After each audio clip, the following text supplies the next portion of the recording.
Dalam VT saya sebelumnya, yang membahas pandangan Kristen mengenai sapi merah atau red heifer, dan pembangunan bait suci ketiga, ada teman saya yang menyanggah pendapat saya, dan ia mengatakan bahwa pembangunan bait suci ketiga itu adalah perintah Tuhan yang tersirat dalam kitab Daniel 8 ayat 14 dan Wahyu 11 ayat 1-7. Pertanyaannya, benarkah demikian? Mari kita pelajari bersama. VT ini akan terbagi menjadi dua bagian, dan kita akan memulainya dengan membedah Daniel pasal 8. Mari kita fokus pada konteks kitab Daniel, dan penglihatan awal yang dilihat Daniel dan penjelasannya. Daniel menulis pasal ini sekitar tahun 550 sebelum Masehi, yaitu di tahun ketiga pemerintahan Raja Belshazzar di Babel, Daniel 8 ayat 1. Ini adalah periode di mana kerajaan Babel masih berjaya, tetapi kekuasaan media Persia sudah mulai menguat. Tujuan utama kitab Daniel adalah untuk memberikan pengharapan kepada umat Israel yang sedang dalam pembuangan. Daniel memperlihatkan bahwa meskipun Israel menderita dan berada di bawah kekuasaan asing, Allah tetap berdaulat atas sejarah dan akan menggenapi janji-janjinya. Kitab ini menunjukkan rencana Tuhan yang besar bagi umatnya, yang melampaui kekuasaan kerajaan-kerajaan dunia. Audiens primer Daniel adalah umat Yahudi yang ada dalam pembuangan dan generasi-generasi selanjutnya, yang akan menghadapi penindasan oleh kerajaan-kerajaan asing. Pesan yang juga masih relevan bagi kita hari ini, dalam konteks sebagai pengingat akan kedaulatan Tuhan atas sejarah, dan dia pasti menepati janjinya. Dalam Daniel pasal 8, Daniel melihat penglihatan yang penuh simbol, dan untungnya Allah mengirim malaikat Gabriel untuk menjelaskan artinya kepada Daniel. Ayat 3-4 mencatat, Daniel melihat seekor domba jantan dengan dua tanduk, yang satu lebih tinggi dan tumbuh belakangan. Domba ini menyeruduk ke segala arah. Malaikat Gabriel dengan jelas menjelaskan bahwa domba jantan ini melambangkan kerajaan Media dan Persia, Daniel 8 ayat 20. Tanduk yang lebih tinggi yang tumbuh belakangan melambangkan kerajaan Persia, yang lebih dominan dan perkasa dibanding Media. Ini adalah detail historis yang sangat akurat. Kemudian muncul seekor kambing, jantan berbulu dari sebelah barat, melintasi bumi dengan sangat cepat, dan memiliki sebuah tanduk yang mencolok di antara matanya. Daniel 8 ayat 5-8. Malaikat Gabriel menjelaskan bahwa kambing jantan ini adalah kerajaan Yunani, Makedonia, dan tanduk yang besar itu adalah raja pertama, Daniel 8 ayat 21, yaitu Alexander Agung. Setelah Alexander wafat, kerajaannya terpecah menjadi 4 bagian yang diperintah oleh 4 jenderalnya, disebut diadochi, sesuai dengan 4 tanduk yang tumbuh menggantikan tanduk yang patah, Daniel 8 ayat 22. Dalam kitab Daniel pasal 8 ayat 9-12, Daniel melihat tanduk kecil yang tumbuh sangat besar, menyerang pasukan langit, dan berani melawan panglima bala tentara surga. Tanduk ini menghapuskan korban persembahan harian, dan merobohkan tempat kudus milik Tuhan.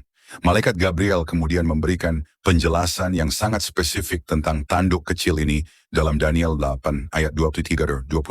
Tanduk kecil ini adalah seorang raja dengan wajah congkak dan ahli siasat.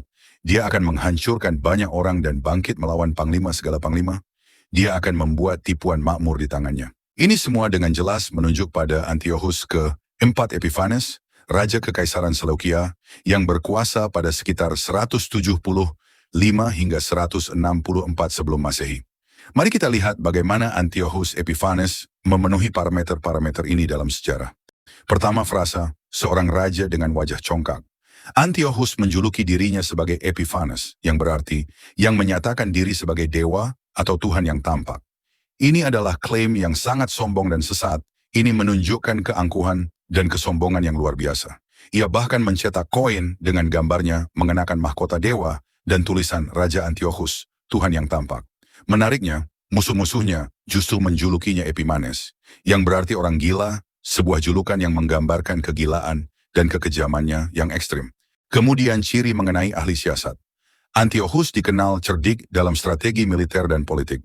Ia berhasil menguasai Mesir untuk sementara waktu dan menggunakan diplomasi serta intrik untuk mengamankan kekuasaannya. Lalu ciri mengenai dia akan menghancurkan banyak orang. Sejarah mencatat pembantaian besar-besaran yang ia lakukan di Yerusalem. Pada tahun 167 sebelum Masehi, ia menyerang Yerusalem, membunuh puluhan ribu orang Yahudi, dan menjual banyak lainnya sebagai budak. Ia kemudian memberlakukan kebijakan Helenisasi yang brutal, memaksa orang Yahudi meninggalkan hukum Taurat, merayakan festival kafir, dan makan daging babi. Siapapun yang menolak akan dihukum mati dengan kejam. Lalu ciri bangkit melawan panglima segala panglima. Frasa panglima segala panglima merujuk kepada Tuhan sendiri. Antiochus secara langsung melawan Tuhan dengan menajiskan bait sucinya, melarang ibadah kepadanya, dan mencoba menghapus agama Yahudi.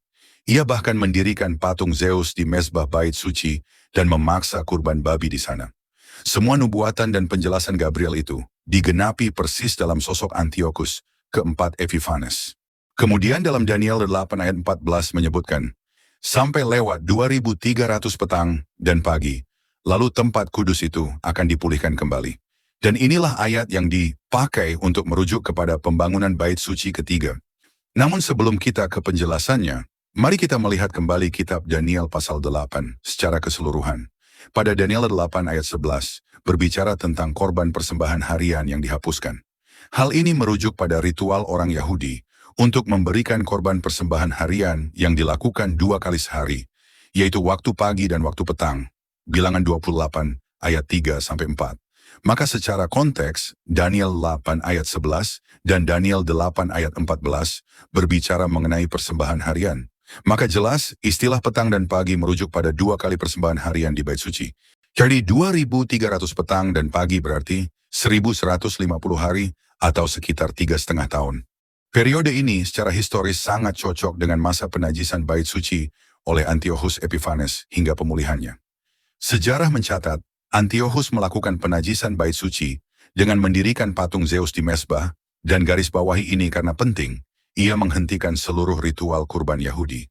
Peristiwa ini dimulai pada tanggal 15 bulan Kislev, tahun 167 sebelum Masehi. Kemudian bait suci ditahbiskan kembali, dan kurban harian dipulihkan oleh Yudas Makabe pada tanggal 25 bulan Kislev, tahun 164 sebelum Masehi. Jika dihitung, maka dari masa penajisan hingga pemulihan bait suci, berdurasi 1150 hari, maka ini sesuai dengan frasa dan makna 2300 petang dan pagi dalam penglihatan Daniel. Dan inilah yang dimaksudkan dalam nubuat Daniel tentang tempat suci akan dipulihkan kembali. Penggenapannya persis dan sesuai. Sebagai catatan, peristiwa pemulihan bait suci ini dirayakan umat Yahudi setiap tahun sebagai Hari Raya Hanukkah atau Festival Cahaya. Dan Yesus tercatat merayakan perayaan tersebut, Yohanes 10 ayat 22 dan 23. Maka, dengan memahami konteks kitab Daniel, kemudian penjelasan malaikat Gabriel, dan penggenapan sejarah, jelas sekali bahwa Daniel pasal 8 sama sekali tidak mengandung perintah Tuhan untuk membangun bait suci ketiga secara fisik di akhir zaman.